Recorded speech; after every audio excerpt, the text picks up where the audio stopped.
You're listening to the Options Insider Radio Network, the home of the Options Podcast. For more quality options programs, visit theoptionsinsider.com or search for Options Insider Radio Network in your podcast provider of choice. Listeners can also access all of our programming through our mobile app available in the iTunes and Google Play stores. Select programs are also available via live stream at mixlr.com/options-insider. That's mixlr.com/options-insider. Don't forget to follow along with your favorite programs and submit your own questions for the hosts at twitter.com/options, stocktwits.com/options, facebook.com/theoptionsinsider, or via questions at theoptionsinsider.com.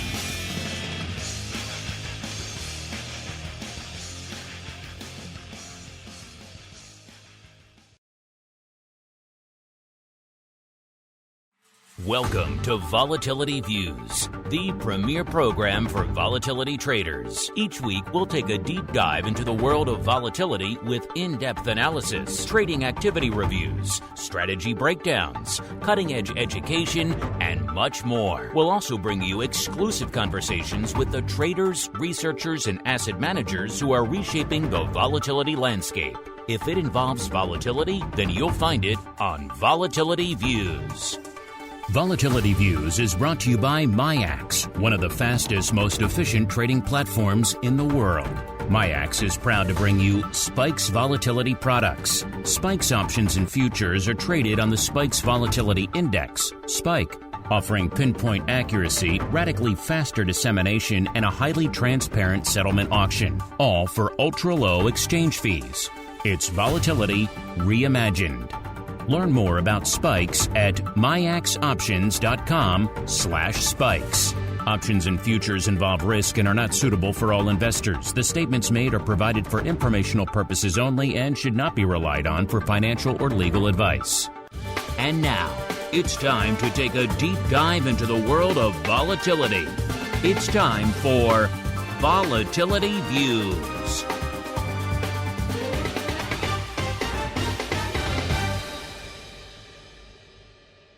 All right, everybody. That music means it is Friday.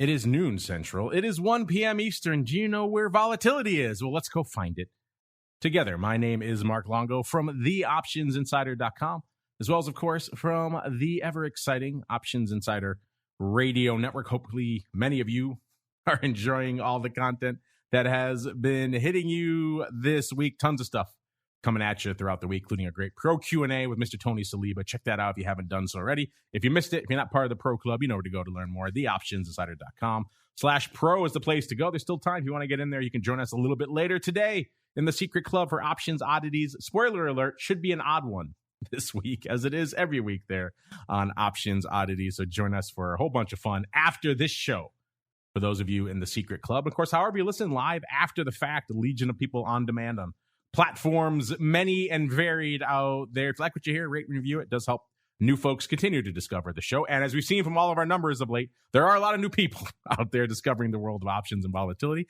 And if you have a question, send it our way. We'll see. If it's intriguing, perhaps it'll make it onto the show. Let's see what's made it onto the show with me today. Let's go on out. I think we have a double header, a twofer from the Northeastern volatility mecca. Let's go out first to the dark and stormy shores of Maine, to the imposing, perhaps dare I say it, even intimidating GIOVINAZZI family compound, where we are joined once again by the rockingest of lobsters, Mr. Andrew GIOVINAZZI. Mr. G, welcome back to the program. How go things on the shores of Maine? They're so good you have muted yourself. Rousing way to begin, sir. Oh my! You know what? I've been doing well lately. And I just realized this is probably my 11th year on the show, if you can believe that. An inauspicious beginning to your 11th year, sir. And I'm just as bad at it as when I started 11 years ago. Although I am very well, but I am quite happy to be co-hosting. Like, Matt and I go back so far. He was an FNG in my pit like almost 30 years ago. If the listeners can believe it, Of course, Matt has gone on to do great things with ORATs and things like that. But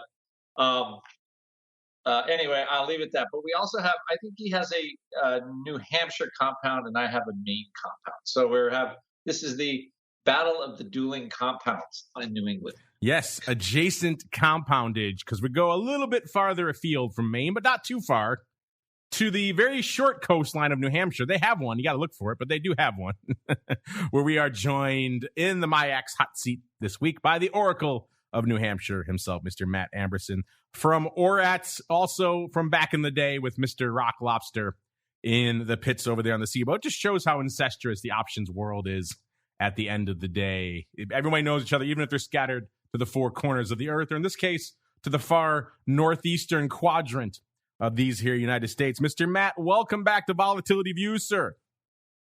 Yes, I used to draw pictures on his jacket, on Andrew's jacket. Oh, you were that guy. You were the guy who drew the pictures. Yeah. There was always one of you in the crowd. And he was so busy that, he often didn't feel it, but it was those are some good memories from back then, Mark. The hot thing in the SPX when I was out there, people wouldn't draw. They weren't that artistic. They would go to the covers of, I don't know, let's say a GQ or some other, or maybe Muscle and Fitness, cut out some guy posing in like scantily clad, in a bathing suit. And they would cut that out, and they would work to strategically and diligently hang it on your back without you knowing. And that was a test of skill, if you can put it on someone without, and then people behind them inevitably would start trying to crack that same pose, and it would be a good time for everyone, except for the guy who had it hanging on him, who felt quite shamed. So yes, these are the quality jokes and skullduggery that you missed out there on the trade. If you lament missing the trading pits, listeners, that's what you missed. All that kind of fun. As we head right on into the Volatility Review.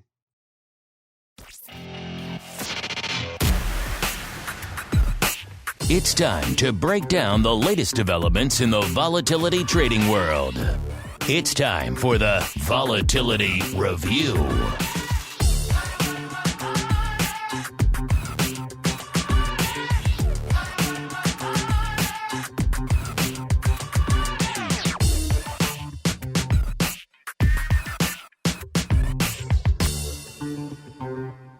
All right, everybody, let's dance. Let it begin. It is time to review some volatility. And we had a little bit more earlier in the session than we do now. Coming into the start of the show, we are still seeing that sell-off out there, mitigating a little bit across the board. Kind of depends where you're living, where you're hanging your hat out there today, what kind of day you're having. The Dow bucking the trend, up a wee bit, up nearly 0.2%. The S&P in the other direction, off nearly 0.2%. And the NASDAQ off looks like about 0.85%. It was off a full percent at one point. So most of the sell-off looks like has bounced off the lows of the session. Of course, a lot of this weighing, especially the NASDAQ, of course, weighing on some of the earnings. We're seeing, of course, Snap being the first of the big ad revenue-oriented companies to point a finger at Apple's new policies and saying, oh, no, you've heard our earnings. So that's going to be the new thing to blame for this cycle. And so people are expecting more of that, maybe out of the Facebooks and Googles of the world. So a little bit of a sell-off, and the tech-heavy NASDAQ coming into today. Like I said, we did see more vol on the screen. We had both spikes and VIX in a 16 handle not too long ago. Coming at the start of the show now, both of those have retreated back into the 15 handle. Spikes at about a 15 3/4.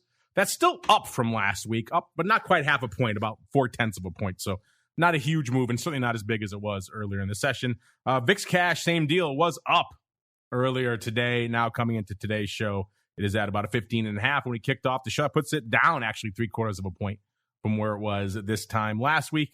VVIX, the vol, ticking back up a little bit this week. Back up to about a 110. Puts it up a little over 3, about 3.5 points. So we were wondering if it was going to maybe break the triple digits level the other way, get back into a 90 handle. I haven't seen one of those in a while, but not to come to pass, at least. And it hasn't happened as of yet, but we shall see. The day is still young. Let's go around the horn here. Let's start with Mr. Matt. We're going to get to all the fun. You know why Matt's joining us, listeners. It's the start of earnings season, so we're going to get to all of that in a second. We have a lot to sink our teeth into there, including some perhaps surprises in store for us. But before we get there, Mr. Matt, what is lighting up your tape from a broad volatility perspective this week, sir? You know me, Mark, I always like to look at how the Robinhood effect's doing, and it's still there, but not as strong as it was back in June. It really retreated, meaning the 5 delta versus the 75 delta. I just watched that ratio. That's a little I have to do here in New Hampshire.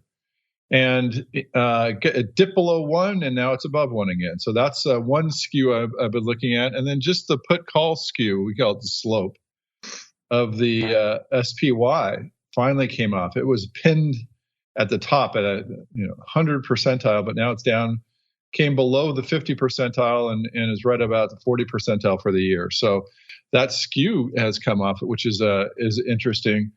I think I said on the pro version when we were talking about earnings that it feels like the earnings they're just going to rally it for the earnings, and it looks like they're going to do that. Today's a little bit of an exception, but there not that much earnings today, tomorrow, but next week there's going to be a ton. It just feels like they want to rally this market. What a perma bull I am, but it feels like this market wants to go up. But I think when earnings is over, there's going to be a bit of a reckoning, Mark. That's what I'm saying. Interesting. The reckoning is upon us. I don't call him the Oracle of New Hampshire lightly, listeners. He has called a few turns in the volatility regimes over the years. So intriguing stuff afoot. Let's get out there to the dark and stormy shores. So we're just going a few miles to the east and maybe a little bit north there to the GIOVINAZZI compound. Mr. Rock Lobster, do you concur with that? And what is lighting up your tape? We were heading towards the zone of the monk, then we kind of bounced out of it today, but now it's like maybe we're heading back in that direction. So what's lighting up your tape as vol is kind of dithering back and forth, sir? I agree with Matt 100%. Right? We saw like 14 handle today. Powell came out with some strong taper stuff. I believe I don't know if it was, obviously there was some kind of remarks. Maybe he wanted to cover the last of his short SPY ES futures that he had today before they blackballed him from trading. Are you saying he's like the rest of the Fed, just slinging stocks left and right? Is that what you're accusing the beloved Fed chairperson of? Or just a member of Congress? I think, Yeah,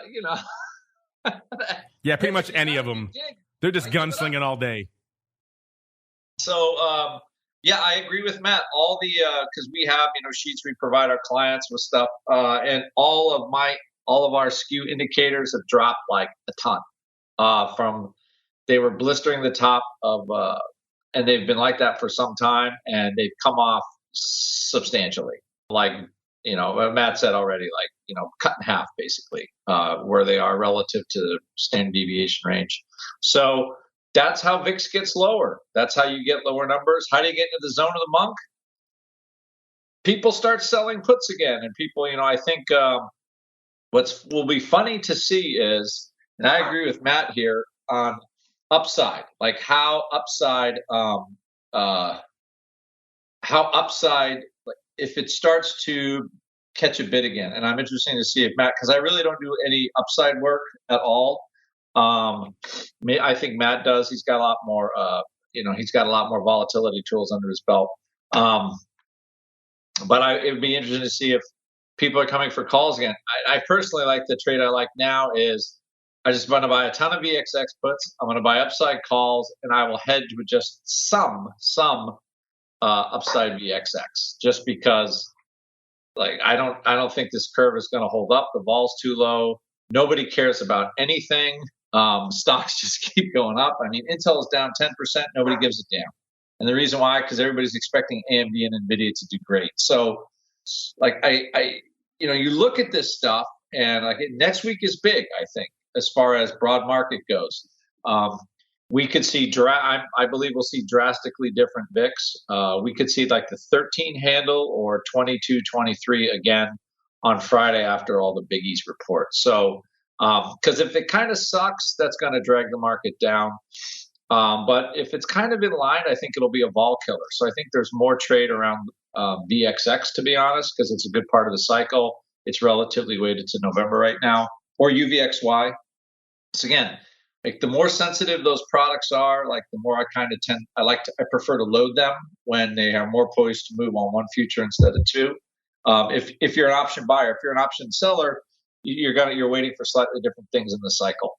But that's what we've got. And yeah, I'm glad Matt's seeing the same thing I do, because now I feel better. I feel better that I'm just not crazy and that all of a sudden they took the bid out of all this stuff. But I think we're going to end up on the day today, to be honest, which is, after Powell's comments, if we can rally on that, start going to buy the 460s in December or something, the 470s or 480s or something, because what the heck? It's going up, it's going up. Don't fight it. Don't fight it, indeed. Well, both of you kind of referenced skew. I know, Matt, you've been watching your Robinhood skew for a while here, and it's something we've been talking about on the show on and off again for the last few weeks. Of course, our old friend, the skew index, the much maligned skew index, also down a wee bit since our last show. It had sold off quite a bit, then rallied again. You sold off in air quotes there, listeners, because obviously it's not a tradable product.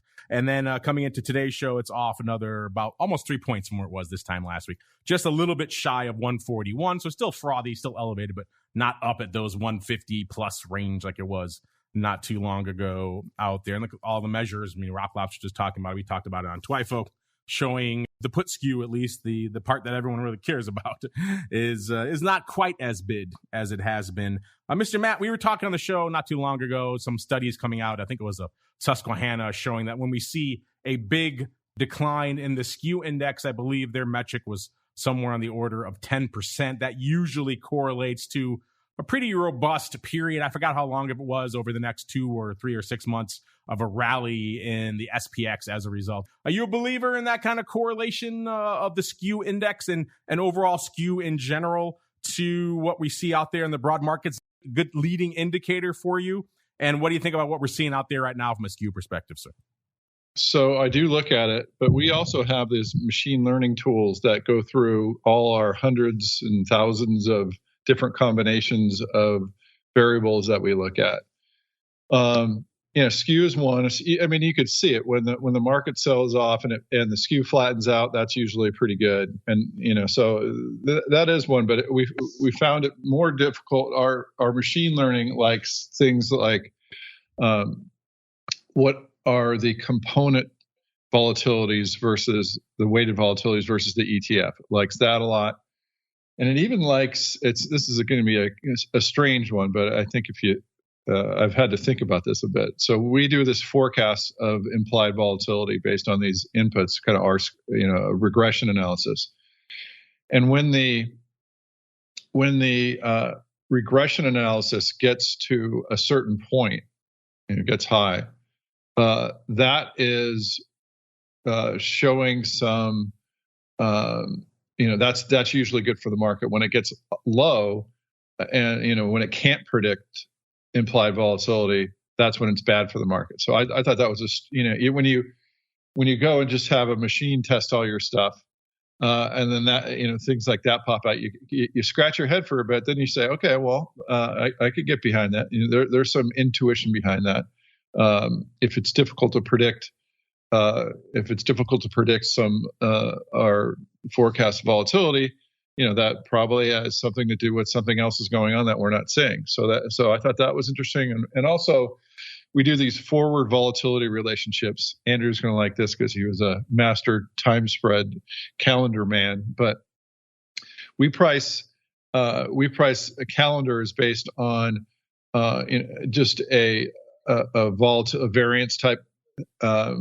Straightforward formula, and then we compare that formula to the flat volatility that you would have to set to imply the price of the time spread. So it's a little bit confusing, but one is more of a formulaic, and the other is more of a pricing of a time spread theoretically. And actually, when that relationship gets out of whack, that's positively related to the market. So when that forward vol relationship gets off, that's something that we tend to see when the market's getting a little fidgety, when it's getting under duress. that relationship gets off. So those are the things that I look at more. Well, speaking of things that you look at, indeed, we all look at right now, it is that time of year, Mr. Matt. So we can delay it no further. The people want to know. We're all champing at the bit because earnings are popping off hot and heavy. We are back in the midst of it, listeners. We are back in the earnings season. Already seen some big announcements coming. I mentioned Snap earlier. We saw the old Tesla earlier in the week there. IBM, Intel, my old stomping grounds. The Rock Lops are talking about them selling off 10%, and the market doesn't really care. That's so crazy because back in the day when I was out there, Intel was kind of like your Tesla and your Apple and combined, and your Google. It was them and Microsoft that led the dance, and everybody else kind of followed. And these days, obviously, the space has evolved in many different ways, but intriguing to see. There are big names popping off this week: J&J, P&G, Netflix, United Airlines. I mentioned Tesla, Abbott Labs, Discover. We had Crocs of the rubber shoe infamy out there, Southwest, a whole bunch of names, Chipotle, Mattel. So, Mr. Matt, it is that time. It seemed appropriate to bring you back on the show to regale us. You guys, of course, over there at Oratz, kind enough to crunch the numbers for our earnings move results, and earnings season reports, all of which you can find over there at theoptionsinsider.com. Listeners, Mr. Matt, as I recall, you were expecting a bit of a banger coming into this season. Break it down for us. What are we seeing so far, sir? And any surprises or things standing out that are worthy of note to you? Yeah, definitely. I was predicting coming in, just based on the end of the earnings season last time, that we were going to see a little bit more earnings making some impact on the market. Make earnings great again, I think I may have said, but and it looks like that's happening. We just had we break down the earnings season into 6 weeks, and the first week is in the books, and that was actually a positive if you own the straddles for the small number of firms that reported, which I don't remember seeing that ever, and we've been looking at this for about 3 years now. But it looks like week 2 is bad. Usually, what we'll see is week 1 will be bad, week 2 will be bad, week 3 will get close, and then week 4 is usually the best week to own straddles, and week 5, and then it kind of falls off after that. So we put out this earnings season report. You should check that out. We send it out by email to our subscribers every day. And we're adding a new thing, Mark. This is a new announcement right here with the Rock Lobster and I'm you. excited. We are we have back tested all of the numbers in our earnings report and tested to see if they are predictive or not. And it looks like some of them are pretty good. So we have numbers like what's the straddle. We do a lot of work on taking the residual straddle after earnings are announced away from the existing straddle and really trying to identify what the market is pricing in just for the move, just for that 1 day move. So we have a good earnings move, and we also have the history, and that comparison is important, has come out important in predicting what type of strategies are going to be profitable or not. We tested a short and a long straddle and a short and a long time spread. And so those four tests we've tested out. We've in sample and out of sample, and I've also just hot off the press put those in for the week, so you could see which week was best to buy under our signals, straddles, and when is best to sell. This isn't going to come as a surprise. The best week to buy is week 4. The best to sell is actually week 6. That was a bit of a surprise, but the calendar is turned out the best. I know Dan Passarelli would love to hear that. And I actually was talking to him a little bit about this. He loves to do the calendar, and that's what tested the best. The long calendar, the short calendar. We didn't find as many signals, but they did all right. So that's a lot of fun to see now. These names come out. There's generally about one recommendation per every 100 stocks looked at for each. So 4 times. That's about 5% of the time. So every 20, there's probably a signal. So that's been a lot of fun. I love doing that stuff to see which which stocks are falling into that the category. So we also look at like implied volatility versus implied volatility X earnings. So we will solve for each expiration and get a rational relationship X earnings after taking out a model of a earnings move. And so that comparison turned out to be important. And then also the 90-day historical volatility, X earnings and not X earnings compared to implied. Those are all came out to be important numbers. And also we do a forecast of theoretical value for the straddles. And when those get out of whack, i.e. when they really start jacking up the implied volatility versus that forecast that I talked about, that is one of the better signals for identifying trading opportunities out there. So yeah, it's a mouthful, and we're just starting off this earnings season. We're just starting to get these signals out to our subscribers, and I've been checking them out. So it's been a lot of fun, Mark. It has been a lot of fun. And I was like you. I saw those first week's numbers come in, and I was, oh, green. I was super excited. I think it was 106%, something along those lines. And I was like, okay, here we go. The race is on. The crazy banger of a season that we were expecting is in. And then, of course, the week 2 numbers are coming in. It's 45% right now. So a little bit more apocalyptic in the other direction. Obviously, the week is still young. We haven't crunched all of the numbers yet out there, but still an interesting thing. By the way, Matt, before we roll off the reports, really quickly, do me a favor. And for all of our listeners out there, do them a favor as well, because I've been this week on our show, maybe last week, the Rock Lobster was giving me a hard time because one of your earnings move results reports, I think it was for Walgreens Boots Alliance, it showed the move results for the announcement, the actual move versus the expected move was somewhere like 0.5%. And sure enough, later on in the session, Walgreens Boots Alliance made a huge move. Andrew was like, I don't get this report. So break it down for us when you're talking specifically about the earnings move results. What is the window that you're using to measure that movement, sir? Yeah, I'll have to look at that one specifically. But when we look at the past earnings results, that's 12 quarters. So we'll just take an average of the absolute move on percentage terms and whatever that average is, and then convert it to a dollars move because people like to look at it in that respect. And then that's the comparison. You just, you kind of just compare the straddle that's being implied in the market, and it's usually really close. I mean, that's what they're definitely looking at that. And it's usually right on the open, right after the announcement, pretty much. For the actual, I'm talking about the earnings move results. Oh, the actual. Yes, the actual. Yeah. So the actual move, we actually wait till 14 minutes before the close. That's just when we have historical data. So we wait until if you were going to test our numbers out, we take a snapshot in the middle of the day. But when we put in the results, we all of our history and our back testing is based on a 14 minutes before the close snapshot. And the reason what we do that is that's as close to the close as we could get.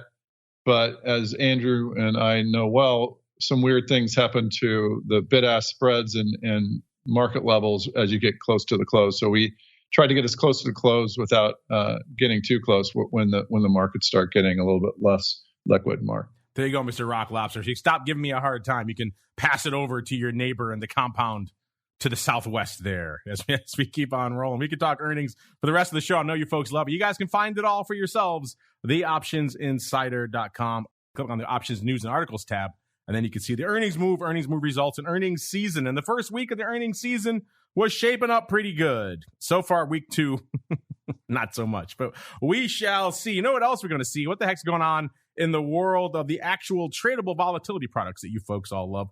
Let's head on out to the futures first. Obviously, things are moving and shaking quite a bit as we've been gassing on here about earnings vol. Also, the OCC future rolling off the board since our last show. So we're looking at the front part of that curve being all Nove and Dees now. The no future coming into showtime, it was down a little bit, down about 0.5 point, but not a lot. The Dees future was actually unched from where it was this time last week. I'm sure if we ran this again right now, it might be a little bit different, but that's the tail of the tape when you're looking out there at the front of the futures curve where all that action happens. Mr. Rock Lobster, anything catching your eye from a VIX futures perspective this week, sir? Yeah, and I mean, when you look at the future premium, we haven't seen this amount since January, maybe in the front month. I mean, I know you got some other VIX watchers on here, but $4 over cash is pretty substantial. Actually, it's dropped a little. It's only 360. It was $4 a couple days ago before VXX took another hit. So again, my thought is this premium, this bit of the curve is being pulled up because they're waiting for earnings. There's just not like kind of concentrated around that date.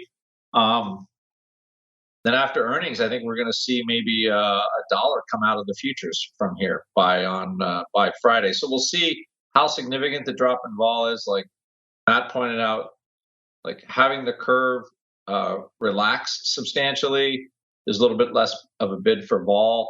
And again, if we have decent earnings, it's going to be hard. Like the liquidity provider, they're not in the business of keeping vol up there if they don't have to, So if it brings some sellers in, we should see that come in. So I think there's a very rich curve. VXX is still a good opportunity. As crazy as it sounds, under the current decay regime, VXX could be $18 by November expiration. So however you want to think of that, that's without VIX moving. VIX goes to like a 13 handle. Like it could be it could be totally demolished. And granted, it's probably not going to get that low. I would be, we did break 15. I think we could break 14 by the end of next week. And that's kind of how I'm planning. But I think the curve offers a lot of leverage for interesting trades. So anyway, that's what I'm doing. And after the show, I'll be able to add a little more. And we'll see what happens. Very exciting stuff. Very exciting stuff indeed. Let's see what's exciting out there in the land of the vol options. First, let's go out to Spike's land. We had over 10,000 contracts open out there. A lot of that was October, so roughly 8,000 or so of that rolling off the board. The big positions out there in Spike's options coming into the show today. Looks like it was pretty much your NOV four-way, the kind of standard put vertical and call vertical out there. The 30-32 half vertical against the 16-18 put vertical out there. So intriguing stuff in Spike's land. Looking forward to seeing how those contracts are replaced with something out there in NOV, maybe DECE. If past is prologue, it'll tend to be something usually weighted towards the upside, but we shall see. Looking on out to VIX options, actually doing a little bit of paper today. 303,000 contracts on the tape as of a few minutes ago, so a pretty decent paper.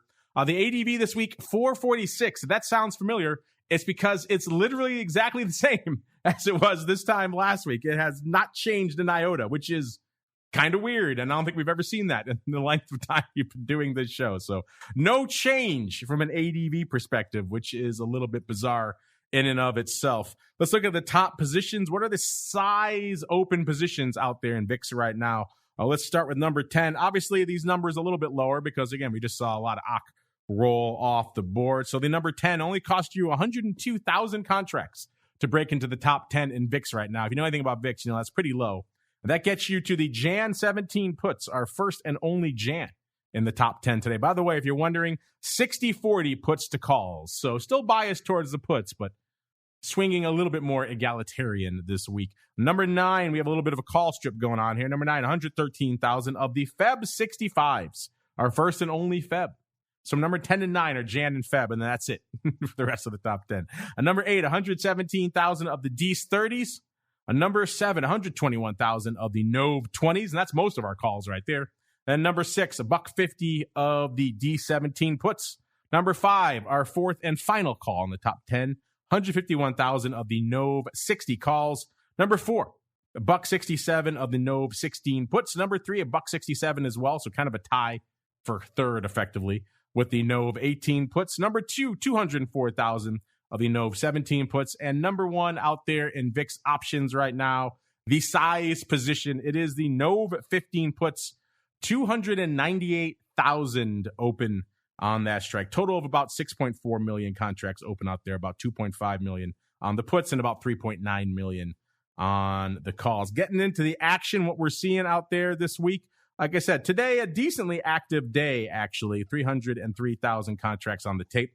The most active contract today, strangely enough, you can tell the Rock Lobster has been busy because the Nove 70s are trading for size out there today. 22,400 on the tape right now. How many of those is he buying? I'm going to guess all 22,400. But we'll find out in a few minutes. If that's not far enough out in time, but it's also maybe a little bit too optimistic for you, we got number 2, the Nove 40s.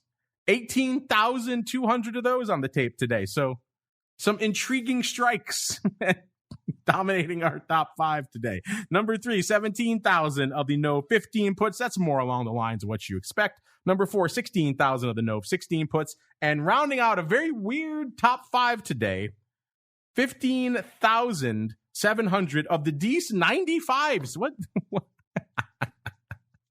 is in the water today that people are slinging the Jan 40s, the Nove 70s, and the Dees 95s? So we'll have to find out when we talk to the Rock Lobster in a little bit. Yesterday, Thursday, 336,000 contracts on the tape. Number 1 out there yesterday, about 23,000 of the Nove 17 puts. Mostly more normal expected paper yesterday. About 20,000 for number 2 of the Nove 14 half puts. Number 3, 16,000 of the Nove 16 puts. Number 4, we have 15,000 of the Jan, back out to Jan 16 puts. And rounding out the top 5 yesterday, 14,600 of the Nove 19 puts. Wednesday, one of the busier days of the week, but not quite, actually, weirdly enough, Wednesday and Monday exactly tied, both days doing 532,000. A weird week for ties in volatility volume this week.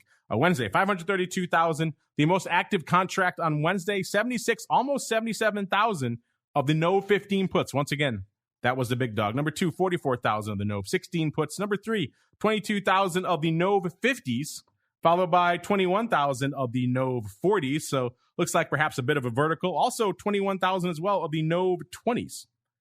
So that would be an interesting, funky vertical, maybe with a kicker, but it's not a fly. There's no ratio to it. It's all straight up. So I'll have to go look and dig and see if we can see what the folks were up to there with the Nove 20s, 40s, and 50s on Wednesday. Tuesday, the most active day of the week, 805,000 contracts on the tape. The most active contract, the OX 16 puts, obviously going the way of the dodo. 80,000 of those going up on Tuesday, followed by 70,000 of the Jan 50s. Back to Jan, this time up to the 50s. Number 3, 69,000 of the Jan 17 puts. Number 4, 52,000 of the Nove 15 puts. And rounding out the top 5 on Tuesday, 37,000 of the October 17 puts. Monday, tied for Wednesday, the exact same amount of volume, 532,000 contracts. The big trade on Monday, of that 532, 100,000 almost exactly of the Nove 20 calls going up out there on Monday. Interesting stuff. Followed by number 2, 96,000 of the October 17 puts. So just in those 2 trades, you're talking almost 200,000 contracts. Number 3, 21,000 of the March. The first March we've seen in our top 5 in a little bit. March 20 calls. Number 4, 18,000 of the October 16 puts. And rounding out the top 5 on a decently active Monday, about 16,000 of the October 18 calls. Mr. Rock Lobster, will go to you. You know what I'm going to ask you first, sir. How many of these Nove 70s and Dees 95s did you buy? Well, 6 cents is looks like a pretty lovely price for all this stuff. So I would like to say, I would like to make you feel good that you were correct in your guess that I was buying all this crazy upside in VIX. However, I have to say that today is not my VIX call buying day. It's only 15,700 of the Dees 95. That's like a rounding error for you. I know. You know who I haven't seen in all this volume? 50 Cent. Your boy 50 Cent. He has not been back. Yes. So, I mean, and I have to admit, and I know that I believe I heard rumors that the guy has a big credit book or something like that. And, but him not sniffing around also, and you hedge when you can, not when you have to. Clearly he showed his chops in that department for sure. But you're not seeing that kind of, you're not seeing that big volume. So clearly now this is, pretty good volume on those crazy calls. And I think that some of the other shows on the network we've talked about, who is new to the marketplace. You have all these meme kids, you have this tremendous, I'm not bashing them, but it just, if they just traded the last 2 years, they think like a 90 VIX is a normal thing. Like, okay, anytime that 90 VIX is going to come back. And it does. It usually like once a decade. If we ever have a sovereign debt crisis or something really disastrous like that, which, who knows? They've been predicting that for the last 10 years. I could see that driving a vol up, or, governments lose their mind over COVID again and really do something stupid. That all these things could happen. However, you're not really seeing that size buying of that type of option, I would say. So somebody is buying some, probably as a hedge against other stuff, selling other calls or selling the futures, or maybe even trying to, sell the curve in VIX right now. You don't know what kind of future spreads they have on, something like that. I know buying some calls is a viable strategy when you're, when you're a VIX future spreader, right? Because you're trying to, what do the Thompson boys call it? The mullet, how long in the back, short in the front, kind of ratio it and buy some junk calls just in case. So I see that kind of action, but I'm not seeing like that heavy, like we're going to 40, 50 VIX again kind of action. But that would just be an observation. Speaking of observations, I'm trying to observe now what was going on with those verticals there on Wednesday. And it seems like it was a Nove Dees 40 roll that went up about 20,000 times, close to it. And it looks like maybe they sold the Nove 50s after that for 20 cents. Looks like that all kind of went up piecemeal. It wasn't like I initially assumed, some sort of crazy vertical going up. It looks like the Noves were probably rolled to Dees. Again, there's so much OI on all these strikes, it's sometimes hard to tell exactly what is afoot on these things. But intriguing stuff nonetheless. Let's see if we can find some intriguing action out there in the land of VXX out there this week. VXX ADV kind of fallen off of a cliff over the course of this past week, losing about 43,000 contracts at about exactly 250,000 out there coming into today's show. So that's a big decline out there in VXX after it was threatening to break 300K from an ADV perspective, which is getting into VIX territory out there, but then it kind of giving it all back up this week. Let's see what's open out there in VXX land this week. If you are intrigued, it is still 70-30 puts to calls out there. So puts still leading the dance on the top 10 in VXX. The bottom of our top 10 is where we find most of our calls. Number 10, about 13,000 of the Dees 95s. Gotta love those. Number 9, 13,500 of the Nove 30s. That's 2 of our 3 calls right there. Number 8, 14,600 of the Nove 20 puts. Number 7, 14,700 of the Dees 30 puts. Number 6, 15,000 of one of our few remaining VXX1 positions out here. The Jan 3 puts. These are the Jan 2023 3 puts. So those will be with us for a while. Number 5, 15,500 of the Nove 23 puts. Number 4, 15,600 of the Nove 21 puts. Number 3, 15,800 of our final call in the top 10, the Dees 30s. Numero dos here, 18,000 of the, once again, VXX1 Jan 2022 12 puts. And the size position out there in the number 1 spot in VXX this week, 23,000 of the Nove 18 puts. Let's look at what's lighting it up out there today. Today, a decently active day, about 166,000 contracts on the tape. The most active contract out there today, as you might expect, all the October going away today. The OCC 22 calls at 8,000. By the way, yeah, VXX coming into showtime is at about 21.75. That puts it down about 0.75 of a point from last week. And obviously, those 22 calls are in play right now. At least they were. 8,000 of those going up today. About 7,200 of the October 21 half puts. Then we've got about 5,000 each of the 20 half puts, 22 half calls, and 22 puts out there. Mr. Rock Lobster, anything lighting up your tape or the tapes of your crazies in VXX, sir? The big red button is the mute button, by the way. Oh, my God. Twice. Oh, geez, Louise. Like, you know what? AMBERSON comes on and I can't even work the mute button anymore. What I would note in VXX, not as much as per strike action, but VXX implied volatility hit a 1-year low and a COVID era low this week. I think it was yesterday or the day before. So again, another signal that, wow, vol in the vol products hit a new low this week. So again, trying to get are we getting past the COVID, and all that kind of stuff? Very strong, right? So I would say options in VXX, and there's a little bit of a pop in VXX because of the taper talk from Powell today, saying, hey, we're going forward with the taper, and we're going to be done with it by middle of 2022. So again, pretty strong words. The NASDAQ didn't take it as well. And we'll see if they really, if the sell-off really holds there. But what I'd say is, that's definitely a thing to notice is, vol is definitely lowest. That's another reason why I was so interested in leveraging kind of like the put in VXX and sort of the strangly action in SPY, because those relative values were very good. You had very low vol in VXX. We have 1 year low vols in SPY, and I think the market's still moving around a little bit. So it made an interesting recipe. Let's just a pot of options to stir. So that was my big observation this week. 1 year lows is always significant. Significant indeed. Mr. Matt, I know you have a lot of factors over there in your models. I know you watch a lot of different things in the volatility space. I'm curious for you, as you're crunching all your data over there, what role, if any, do these ever eroding products like your VXXs and your UVXYs, what role do they play in your analysis? Do you track them? Do you incorporate them into your models? Or are they more kind of just interesting data points and that's about it? Oh, no. I mean, we've done some great back tests on it.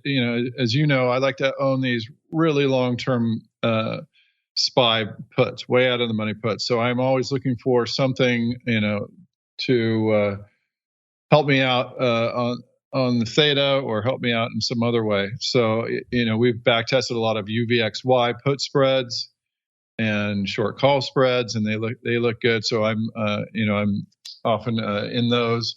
Those VIX puts, I also own some of those. Those VIX calls, way out of the money ones.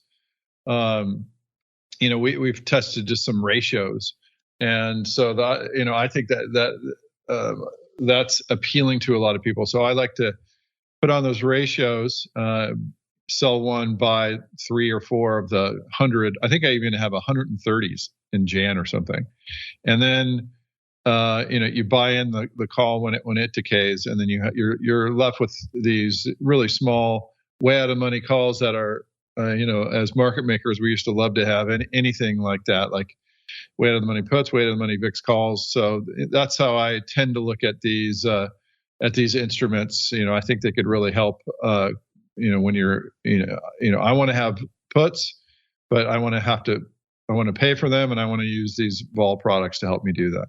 The 130s. I wasn't expecting you to go there, sir. You always take me in an interesting direction when you come on the show, sir. I like it. Let's keep on rolling here into UVXY. Coming into showtime was at about a 1690. It puts it down about exactly a point from where it was this time last week. UVXY, I was saying this on the option block earlier this week. This thing just reverse split to 40 not too long ago. And that was pretty much started having the rumblings of that when it got close to 10. And here we are with a 16 handle again here. Listen, it just, it is insane how much the erosion has really kicked into high gear out here in UVXY. Not even this year, just in the past few months out here. Coming into today's show, seems a decent amount of action, even though ADV is down here as well. Not as much as VXX, but still taking a bit of a hit. Let's see, 181,000 down about 17,000 from last week. Today we had about 168,000 on the tape. Let's do a quick top 5 here because we're kind of coming up against it here. Number 5, we got the UVXY 1. It's a pre-split adjusted Jan 1 puts 8,800 of those. Number 4, 8,900 of the OC 16 halves. These are expiring next week on the 29th. Number 3, about 9,000 of the October 20s expiring today. Number 4, 11,000 of the October 18 calls also expiring today. Number 1, close to Matt's favorite strike, not quite the 130s, the Jan 75s. 16,000 of those bad boys out there for number 1. Today's most active trades, pretty much all October expiring today. It's the 17s, 18s, and 17 puts with about 10,000, 8,000, and 8,000 respectively there. as we keep on rolling. Let's see. We already did some of the earnings. You got to check out the earnings move results, and earnings season reports. We do have some big names on the radar coming up this week. We got Facebook after the bell on the 25th. We already had Intel and some of those fun names. But yeah, Facebook on the 25th after the bell, they're at 341 as of this report. They're pricing in 1765. In the past, they've moved 1729, so a little bit extra juice. It's hard to gauge whether that's the right play these days because we are still in the flux of the season. GE on the 26th before the bell at 106 even. They're pricing in 481. In the past, they moved 566, so a lot less juice out there in GE. Eli Lilly on the 26th before the bell, 243 3/4, where they were trading $9. They were pricing in the past. They moved 685, so a lot of extra juice out there in Eli Lilly. The Googs. Let's go to the alphabet. 28.35 is where they were trading.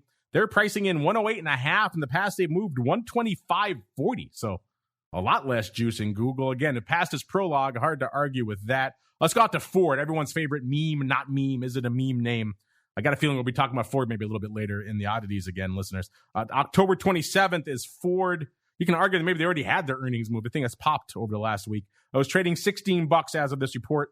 They're pricing in 76 cents. In the past, they moved 66 cents. So a little bit extra juice in Ford, which, again, given this past week, kind of hard to fault Apple. The name a lot of people are waiting for on the 28th. 149.25. They're pricing in 466. In the past, they moved 584. So less juice on the Apple Rose. Let's go to Amazon really quickly as well. 28th after the bell. So 28th, a big day next week, listeners. 34.15. That level just sounds absurd when you're talking about valuation, but c'est la vie. 128.79 is what they were pricing in. In the past, they moved 148.5. So a lot less juice in Amazon as well. As we keep on rolling, listeners, it is that time. I'm looking at some people's tweet responses to your Zone of the Monk, Mr. Rock Lobster, as we keep on rolling into the crystal ball. It's time to peer into the future and reveal what the volatility gods hold in store. It's time to look into the crystal ball. Really quickly, there's this guy, Charlie Zelenov is listening. You obviously heard the Zone of the Monk. He says, Zone of the Monk? What the F? Where do you people come up with these things?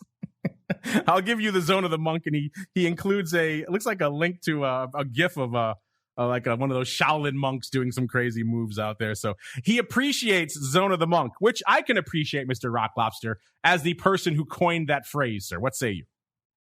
I have to say, I give you full credit for the catchy phrases for my zone. So for the listener that is wondering, VIX, basically, I trade volatility by quartile.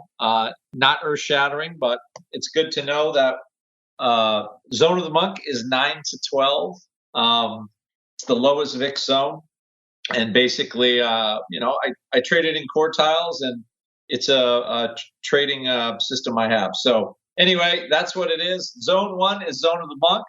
And Zone 4 is Danger Zone. What we need is a couple of the tweener zones because they're not as exciting. Yeah, they're not as exciting in there. We've been hanging out with them for a while. I mean, I think maybe we just Danger Zone, it just writes itself. I mean, you get the logins going, everyone's pumped. You get the YouTube copyright bans. It's all a good time for everybody out there. Zone of the Monk, if you're wondering, Charlie and everybody else, it's because no one's getting any action. There's no action. Nothing's happening in the Zone of the Monk. So that's why it is the Zone of the Monk, listeners. No action for anyone involved there. So Charlie and everyone else, while you're scratching your head, Zone of the Monk, that's where it comes from. All right, we're hanging out. We're not quite in it, but we're threatening the Zone of the Monk. Coming into the end of the show, VIX is pretty much at exactly a 15.5. And let's see, where is Spikes? Spikes is at 1560, actually 1573 right now. So let's see. Last week on the show, it was myself, the Rock Lobster, and Tomas from Mayax. Let's see. Mr. Rock Lobster, you were at a 15.15, so not looking too bad. Not looking bad at all on VIX. You're about 0.35 away. On Spikes, you're about 0.6 away. Still not bad. Not within our 10th of a point frame of victory, but you may be taking home the prize today. I was at a 16.35, so I'm looking pretty much. I'm a little bit closer on Spikes. I'm about 0.6 away on Spikes. Not so good on VIX. And Tom was at a 17.05, so he's not winning any of these. So it looks like I'll have to doff my cap to you, Mr. Rock Lobster. You'll be taking the prize. Not within our margin of victory today, but pretty darn close. I'll give you that. Let's look at some of our listeners really quickly, see where they were lining up. You guys are all over the place. 19.5, 14.5, 16, Super Vix, Athena, JVC, Munster, Nichols, 14.85. Yeah, not bad, Nichols. You're not bad. Let's see. We got any 15? Munster's at a 15 even. That's not bad either, within half a point. But if you want to win prizes, you got to be closer than that, Munster. Athena's 14.5, no joy there. You got a lot of 14 handles this week. Nichols, 14.85. Mensa, 12.96. Man, you were feeling the vol going the way of the dodo. Not so much this week, Mensa.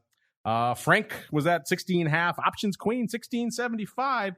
Not bad, Options Queen. You're about a point away on spikes, so you're within the range, but not quite there. My boy Luigi, 17.85. So he was feeling more upside as well. So it's like we don't really have any listener winner chicken dinners. The best we got is about a 15 handle. He's pretty close to you, Mr. Rock Lobster. So I will cede the victory to you this week, sir, and I'll give a token doff of the cap to Munster as well, even though no prize really for either of you out there this week. But Mr. Rock Lobster, I will allow you to choose. Do you want to go first, or do you want to go last and make someone else go first? The hardest thing was that we opened 15-15 today. Yeah, you were flirting with it. That's what makes this segment so painful, because you could see it. It's in your grasp, and then it's ripped brutally away. It is. And of course, the nature of vol, it moves. I will tell you what. So in deference to Matt, because when he first came to the pit, he might have leaned on me when I was the DPM. I'm going to lean on what he's doing today. I'm going to go last. All right. We can always have an easier crystal ball, a baby's version, and then just say, oh, this has to touch whatever you guess. And then you win. And then we could be all over the place, be 5 handles wide, and everybody could win. And it could be like a participation trophy for everybody. But nay. There's no participation. No participation trophies. Even if it's heartbreaking, if you see your number at the start of the show. But by the end of the show, it is, and that has happened to me many times. We've all been there. All right, Mr. Matt, you have been given the dubious honor of going first, sir. What do you feel for this time next week? I'm 14.85. Wow, you had that ready to go. You were cranking. You were running the numbers as we were talking, weren't you? I'm ready. You were crunching those numbers. 14.85 for the Oracle of New Hampshire. So he's feeling not quite zone of the monk, but he's getting closer. So I shall go next now. Let's see here. 14.85 for Mr. Matt. We are at about 15.80 now in spikes. Right around 15.5 in VIX cash. Let's see here. The erosion, it's hard to argue with that. Is what we have been seeing of late. I don't know if I see as much juice coming out as Mr. Oracle. Tell you what, I don't normally like hanging out, but I kind of feel a bit of a hangout week. So this time next week, going to be pretty much exactly where we are in spikes right now, right around a 15.75 out there. So I'm going to be at that level. So kind of an unched net week for us. Mr. Rock Lobster, what say you, sir, as you go last? I do like Matt's. I think the earnings are going to be pretty good, but we're going to have a little stormy week. I think they are going to crush balls. So he said 14.50. No, he said 14.85. He said 14.85. He said 14.85. I'm going to go 14.25. So I'm not gonna scum them by a penny. I'm actually gonna make a real bid down there. All right, planting your flag there at 14.25. So there's our market, listeners. 14.25 on the downside. Mr. Matt in the middle at 14.85, and me coming in at the upside this week, 15.75. Got some guesses coming in fast and furious in our chat. Oh, 17.76. So more upside there. Options Queen at a 16.5. Frank 15. Frank feeling 15.25. So he's feeling a little bit lower as well. So you guys are kind of all over the place, which is kind of like us, which is fun. If you want to play along, listeners, you know where to find us at Options on all the social medias, or hit us up at the questions at theoptionsinsider.com with your guess. If you hit it out of the park, maybe you get some winner chicken dinner prizes for you. Man, an hour flies when you're talking volatility. Unfortunately, that music, listeners, means we've come to the end of our fine program here. But fret not. If you need a little more in your ear holes and you're hanging out in the old secret club, we'll be back in a little less than an hour now to break down the weird, wild, and wonderful world of unusual options activity on Options Oddities. But before we go, Mr. Matt, you did an able job, as always, holding down the MIAX hot seat this week. If folks are intrigued, they want to hit you up about back tests or earnings vol or anything under the sun, sir, where should they go? What should they do? Well, it's great to be on with you. And of course, Andrew, always learned something. Today was about the timing for the UVXY and VXX. So thanks to Andrew on that. Yeah, you should check out orats.com and sign up for the earnings reports that we put out daily, because they'll have the signals in there. We'll be able to watch those going forward. That's going to be a lot of fun. And we have a killer scanner coming out as well. So it's we have a lot going on, Mark. So come on over to orats.com. And you said that cool earnings study. Is that available yet too, or is that still under lock? Yeah, that's it. Yeah, it's in the blog. So go check out the ORATS blog and check out the earnings study that we put up there. Yeah, it's interesting stuff, listeners. If you like all this earnings we're talking about here, Matt's and his team crunched some numbers in some interesting ways to see what all this data really means for your trading around earnings. Check out his earnings study over there. It's all to be found at orats.com, ORATS.com. Give him a follow on the old Twitter machine as well. He's got a fun handle at Option Rats, all one word over there. And he's not a rat. You may think so. He's too busy killing the crickets, though. He is the rockingest of lobsters. Mr. Rock Lobster, sir, when you're not busy infecting the rest of the world with corona thanks to your delicious Maine lobsters. What are you up to over there, and what can our people check out? Actually, you know what? I had to beat back the PETA people from cricket killing. They heard that on the show, and they've been. Oh, they came for you. Were they picketing the compound again? They've been picketing the compound. So it's been a rough week over here at the Stormy compound. What am I watching this week? Again, for next week, just watching VIX go lower. If people want to learn stuff, go to optionpit.com. Memberships. I run the Vol Trade Club, although we don't have good swag yet. I want a nice little hat to go with it. Capital gains. Look at Brazil for all you who are interested in a little political intrigue, and the EWZ is getting smashed. I think there's some opportunity there. And let's see, Trading Legion, the Legion of Trading. If you want to, we're going to be working on just index strategy for the next few months. So if you want to join, learn how to use flies and calendars and use volatility to make those trades work as good as they can, come on over and sign up. So 888-TRADE-01. Ask for Ted, although not today because he is out. But come on back Monday and give him a call. Like I said, if you listen to this show and you call Ted, he will send you a free copy of either VIX Made Easy or VXX Made Easy, but you must call and ask him. So $250 value each of those. They're great learning products. So again, 888-TRADE-01. You got to call Ted to get it. There you go. Anyway, that's a freebie. It's a real freebie. Yeah. So you get something for nothing here at here from Volvius. Remember, the secret code phrase was, you enjoy hearing Andrew blather on. That's what it was. If you say that to Ted, then that's the only way you get the freebie. If you don't say that, no freebie for you as you call Ted over there in the land of the pit. And you folks know where to go to learn more about all things spikes. MyAxOptions.com/spikes. They have great historical data there, the releases and all the new things they have cooking up their sleeves over there, as well as, of course, a link to a fun show called Volatility Views. What more could you ask for? We'll see you back here in a little bit for Options Oddities, and then back again next week for another episode of Volatility Views. Have a good weekend, everybody. Volatility Views is brought to you by MyAx, one of the fastest, most efficient trading platforms in the world. MyAx is proud to bring you Spikes Volatility products. Spikes options and futures are traded on the Spikes Volatility Index, Spike, offering pinpoint accuracy, radically faster dissemination, and a highly transparent settlement auction, all for ultra-low exchange fees. It's volatility reimagined. Learn more about spikes at myaxoptions.com/spikes. Options and futures involve risk and are not suitable for all investors. The statements made are provided for informational purposes only and should not be relied on for financial or legal advice.